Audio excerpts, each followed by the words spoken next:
नमस्कार पशुपालक मित्रांनो, आज आपण एक नवीन मुद्दा घेऊन हा व्हिडिओ बनवत आहोत।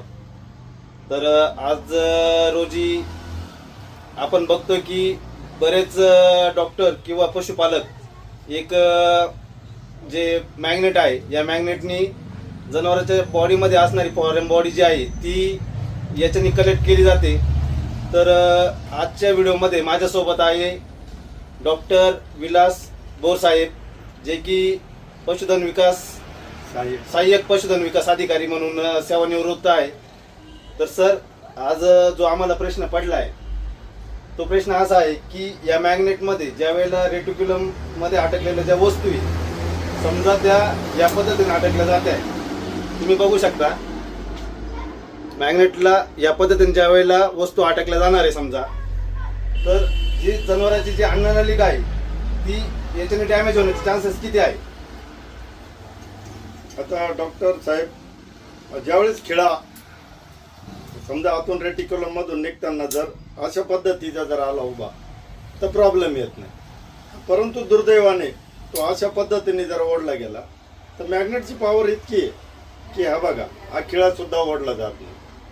त्यानंतर अजून एक दाखवतोय, हा खिळा जर अशा पद्धतीने उभा जर चिटकला तर अडचण नाही, परंतु अशा पद्धतीने जर अटकला तर तो निघणार नाही। आणि ज्यावेळेस आपण मॅग्नेट तोंडातून ओढणार आहे तर आतली जी काही अन्ननलिका आहे, ज्याला इसोफॅगस म्हणतात, आता ती बाकी आतून फाटत येणार, 100% फाटत येणार, ब्लडिंग होणार। आजपर्यंत ते आपण बरेचसे व्हिडिओ बघितले, त्यात बरेचसे खिळे असे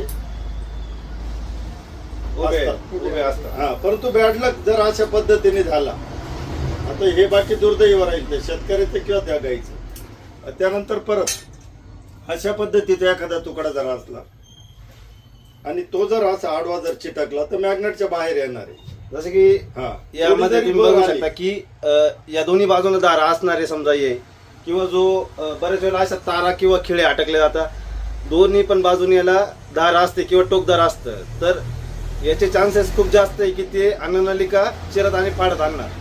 त्याचनंतर आपण जे बरेच ऑपरेट करतो, तर सरांचं ॲव्हरेज जे आहे ऑपरेटचा दिवसाला 3 किंवा 4 फॉरेन बॉडीचे ऑपरेट सरासरी त्यांचे असतात। सर, अजून काही याच्या व्यतिरिक्त तुम्ही ड्रॉबॅक सांगू शकता की जसं की ज्यावेळेला आपण रुमेनच्या व्यतिरिक्त ॲडिजन निघता काही जनावरांना, त्याच नंतर रुमेनमध्ये रोमेन चिटकलेलं सापडते, बरेचसे रोमेन चिटकलेलं सापडतं। सॉरी, रोमेन म्हणतो, रेटिक्युलम मध्ये ॲडिजन असतात, बाजूला पेरिटोनियल फ्लुइड सापडते पोटाच्या बाहेर। आता आपण बरेच वेळ 35-40 लिटर पाणी काढलेलं आहे आपण बरेचशा। आणि जो काही खिळा जो आहे तो रेटिक्युलम मध्ये उभा आतमध्ये फसलेला असल्यानंतर ती तार अशी आपल्या बोटाला ज्या टोचते त्यावेळेस समजते, म्हणून ती काय मॅग्नेटने पुरेपूर निघू शकत नाही। आणि सर, दुसरा एक प्रश्न असा होता मला की आपण मॅग्नेटनी ज्यावेळेस तोंडावाटे काढण्याचा प्रयत्न करणार आहे, आणि जो मेटल पार्ट आहे तो जर तिथं मोकळा असला तर तो इझिली समजा निघून येणार आहे, फक्त आयर्न मेटल पार्ट निघणार आहे। एखादी जर अल्युमिनियमची तार जर असली आणि निघणार ते निघणार नाही, पितळेचे तुकडे असले कॉपर निघणार नाही, कॉपर निघणार नाही। आणि जर जो पार्ट आपल्याला काढायचा आहे तो जर मे बी तिथं पेनिट्रेटेड असेल तर तो निघूच शकत नाही, निघणारच नाही, निघतच नाही। त्याला रुमेनेटॉमी करणे किंवा तो जर समजा यांनी पकडला तर अर्धा वगैरे, तर तिथं मध्ये इंजुरी होण्याची चान्सेस आहे? नाही, इंजुरी नाही, उभा जर घुसलेला असला तो याने जर पकडला आणि ओढला गेला तर तो निघून येणार। परंतु माझा अनुभव तरी असा आहे का ज्या बारीक बारीक तारी असतात तर याला ते आता समजा पुढचं टोक चिटकलंय असं तारीचं, असं या पद्धतीने जर टोक चिटकलेले ते जर अशी समजा ही तार अशी थोडक्यात अशी बेंड जर असते तर ती ओढली जाणार नाही ना, रेटिक्युलम मध्ये फसलेली अडकलेली असते ती, किंवा तारींना पिळे पडलेले असतात, त्याला मराठीत लोक म्हणतात मुंगळा पडले।